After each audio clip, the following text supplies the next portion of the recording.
Greetings, Congregation Rainbow Warriors! It's John the Preacher. I wanted to make this video because I've got something super important to discuss with you.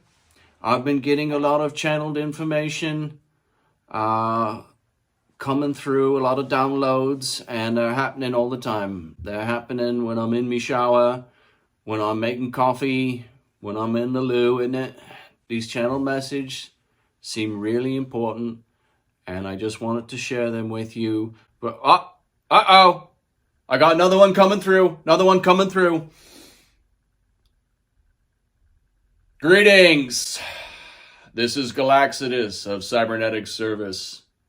We of the Arcturian Council bring this warning to all lightworkers on planet Earth. Your planet is in great peril. We have foreseen the next great cataclysm. We see water. Big water. Your leaders cannot help you. They will all be swept away in the flood.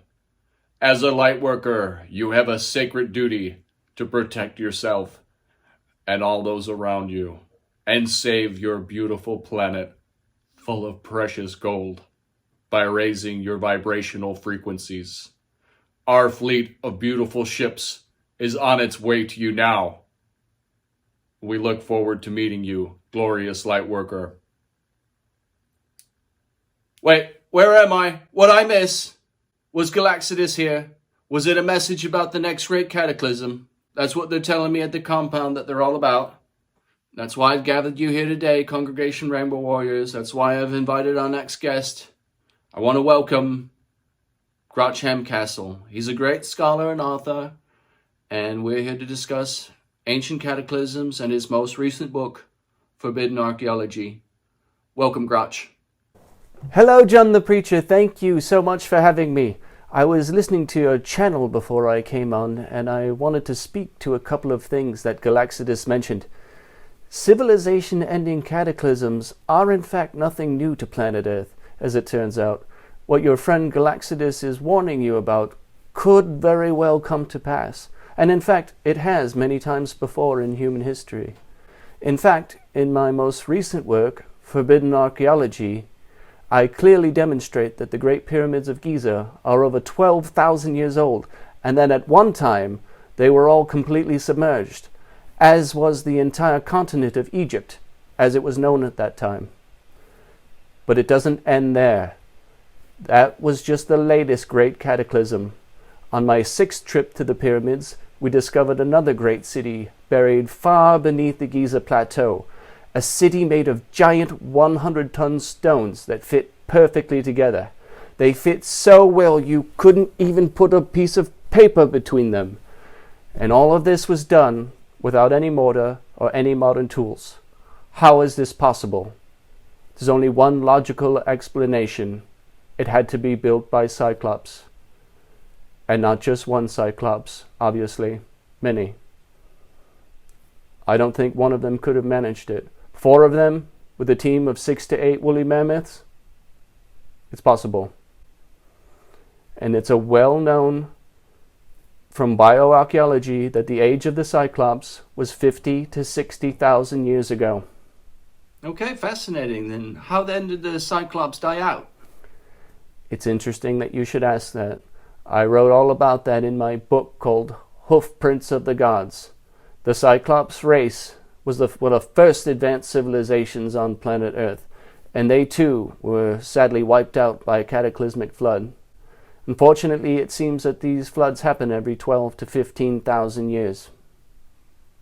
Oh, I absolutely love Hoofprints of the Gods. I've got it on my nightstand. I've read it through 3 times. My favorite chapter was one about the cave drawings. Talk about the alien cave drawings. Oh, this was on my 7th trip to Chichen Itza. I finally had a chance. The government authorities allowed me to sleep in the main burial chamber. Now they tell everyone these burial chambers are only 5,000 years old.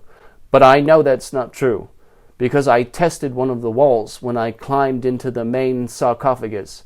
When you hit it with a hammer, it doesn't ring like something that's 5,000 years old. It sounds much older than that.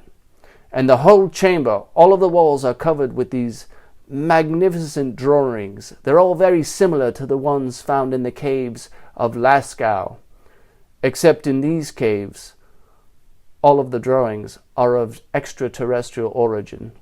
I know this because I decoded the secret language.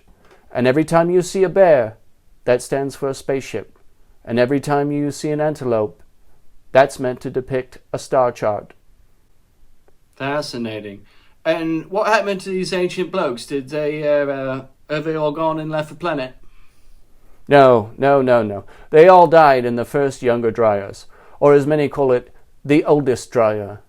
Well, not all of them. A few of them managed to escape, and we tracked them down to underneath the ice of frozen Antarctica. It was on my 9th voyage to Antarctica that we finally discovered the ruins of the lost forbidden cities of Nanarnia and Ungol.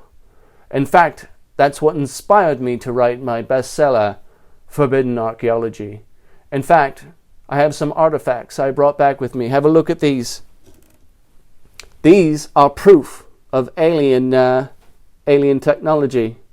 Because look, they float. Oh, wow, yeah. And this here, we're not really sure. Maybe they put prayers inside of it and burned them. It's got some kind of sea creature on the front, but we're not sure what that's meant to be. Still a mystery. Perhaps it was for ceremonial purposes. Probably a fertility ceremony. And this is obviously some sort of cup or bowl. Definitely a drinking vessel. And this is the most special find. We can't figure out what the power source is, but look here. Here's the sun. It seems to indicate this artifact is somehow solar powered. Maybe it's a communication device, a beacon to call down the mothership. And look, it still works. Wow, yeah, okay. You mentioned the Younger Dryas, and you mentioned the oldest Dryas. Is that it? Are we done with the Dryas? Or are there more cataclysms? Oh no. As I mentioned, these cataclysmic flooding events happen every 12 to 15,000 years, and we're about due for another. In fact, right now, we're living in an epoch known as the Latter Dryas. Unfortunately, our civilization's days are very much numbered. Well, that all sounds rather grim, but sounds like in the past there were some people who survived. The real question is, how do we become survivors? How do we escape the coming cataclysm? Head to higher ground. Get as far away from the oceans as you can. And of course, it never hurts to have a few extraterrestrial friends. And they're all welcome at Survival Mountain. Plenty of room at the compound. Well, I want to thank you, Grotch Hamcastle, for a wonderful interview and for helping us make sense out of all this. Make sure you go out and get the book, Forbidden Archaeology. Make sure you like this video, share it with others, subscribe to the channel, and as always, most important of all, make sure you donate. Donate as much as you humanly possibly can at patreon.com/John the Preacher. Thank you, friends, and I'll see you all on Survival Mountain.